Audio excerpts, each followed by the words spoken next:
పోటీకే ఉంటారా, ఇతర రాష్ట్రాలకు ఏమన్నా వెళ్ళిపోయే కారణాలు ఉన్నాయా? సార్ నేనైతే తప్పకుండా పోటీలనే ఉంటాను సార్. ఎందుకంటే నేను ప్రజలకు ఇంకా చేయాల్సింది చాలా ఉన్నది. నాకు ఒక అనుభవం అనేది వచ్చేసింది వాస్తవాన్ని.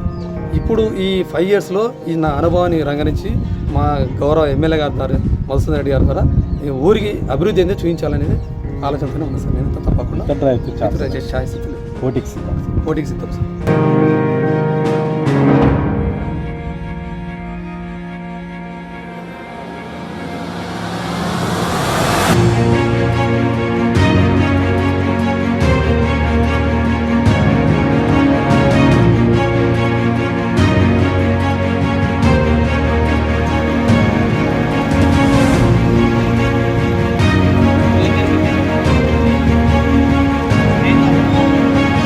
నమస్తే సార్. నమస్కారం సార్. చెప్పండి, మీరు ఇక్కడ మాజీ సర్పంచ్గా పనిచేశారు.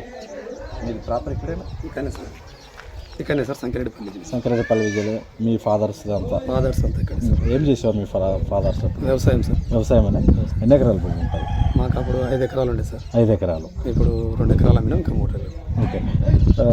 మీరు అంటే మీ ఫాదర్ అప్పుడు రాజకీయంగా ఉన్నారా అప్పట్లో?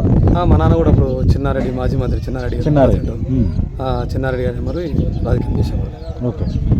కార్యకర్తగా ఉన్నాడు. వార్డ్ సైడ్ చైర్మన్ కూడా పనిచేసాడు. ఓకే. మీరు రాజకీయంగా సర్పంచ్గా?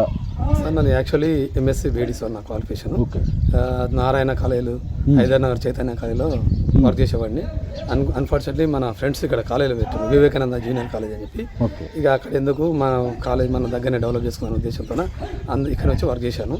ఇక ప్రజలందరూ వచ్చి లేదన్నా ఈసారి నెక్స్ట్ నేను సర్పంచ్ కావాలని, ఇలాంటి మంచిగా గ్రామానికి తోడ్పడతావు అని చెప్పి కోరితే నేను లాస్ట్ ఇయర్ వెనక అవ్వడం జరిగింది. ఓకే. ఎలాంటి సర్వీస్ చేస్తారు ఇక్కడ ఒక సర్పంచ్ గారు? సార్ నేను ప్రజలకు చాలా దగ్గర అందుబాటులో ఉండేవాడిని. ఇప్పుడు కూడా అంటే ఏ ఆపద వచ్చినా, ఏ పంచాయతీ వచ్చినా, ఏ హాస్పిటల్ ప్రాబ్లమ్స్ ఉన్నా దగ్గర నుండి చూసుకున్నాను. ఇక కామన్గా ఊళ్ళలో ఎక్కువ వచ్చేది భూ పంచాయతీలు. చాలా తలలు పలగొట్టుకునే పరిస్థితులు ఉన్నాయి. దానిని కూర్చోబెట్టి సెటిల్మెంట్ చేసుకోవడం కానీ. వాళ్ళకి ఏం సార్ అంటే నాది గతంలో గవర్నమెంట్ లేకపోవడం, ప్రతిపక్షాలు ఉన్నా కాబట్టి కొంచెం ప్రతిపక్షంలో ఎమ్మెల్యే హోదాతో కొంచెం ఇబ్బందులు పడ్డా. సో అందుకే నేను ఈసారి మా గవర్నమెంట్ ఉంది, మా ఎమ్మెల్యే గారు JMR గారు ఉన్నారు కాబట్టి ఆయన ఆశీర్వాదంతో మా భార్యను క్యాండిడేట్గా డిసైడ్ చేసుకున్నాం సార్. ఎమ్మెల్యే గారితో మీ అనుబంధం ఎలా ఉంది? చాలా చక్కగా ఉంటుంది సార్. ఆయన కూడా మంచి లాయర్. ఆయన సార్ అన్నీ తెలుసు, ఆయనతో తిరిగిన నేను. సో నిన్న కూడా చర్చలు జరిగినాయి. ఖచ్చితంగా నా ఆశీర్వాదం ఉంటుంది, ఖచ్చితంగా గెలిచి రాతాను అని చెప్పి మంచిగా మాట్లాడారు. అంటే ఇక్కడ పబ్లిక్కి ఎలాంటి హామీలు ఇస్తూ మీరు ముందుకు వస్తున్నారు ఇప్పుడు? సార్ పోయినసారి నేను సీసీరాలు చాలా ఇబ్బంది ఉంది మా ఊర్లో. మెయిన్ ప్రాబ్లం అదే సార్, డ్రైనేజ్, సీసీరాలు. నేను వచ్చిందే వాస్తవం ఆ వర్క్ కోసము. అయితే గతంలో నాకు ఫండ్స్ ప్రాబ్లమ్స్ వచ్చినాయి కాబట్టి ఉన్న విషయంలో చేశాను, అక్కడక్కడ చేయగలిగినాను. ఎంతసేపున సెంట్రల్ ఫండ్స్ కొంచెం వాటితో చేసినాను.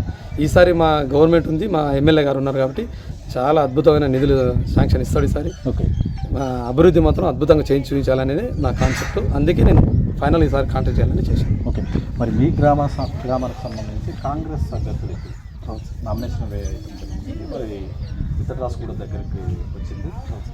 మరి ఎలా పోటీకే ఉంటారా, ఇతర రాష్ట్రాలకు ఏమన్నా వెళ్ళిపోయే కారణాలు ఉన్నాయా? సార్ నేనైతే తప్పకుండా పోటీలనే ఉంటాను సార్. ఎందుకంటే నేను ప్రజలకు ఇంకా చేయాల్సింది చాలా ఉన్నది. నాకు ఒక అనుభవం అనేది వచ్చేసింది వాస్తవంగా. ఇప్పుడు ఈ 5 yearsలో ఈ నా అనుభవాన్ని రంగరించి మా గౌరవ ఎమ్మెల్యే గారి ద్వారా మధుసూదన్ రెడ్డి గారి ద్వారా ఈ ఊరికి అభివృద్ధి అనేది చూపించాలనేది ఆలోచనతోనే ఉన్నా సార్. నేను తప్పకుండా పోటీకి సిద్ధం సార్. ఓకే.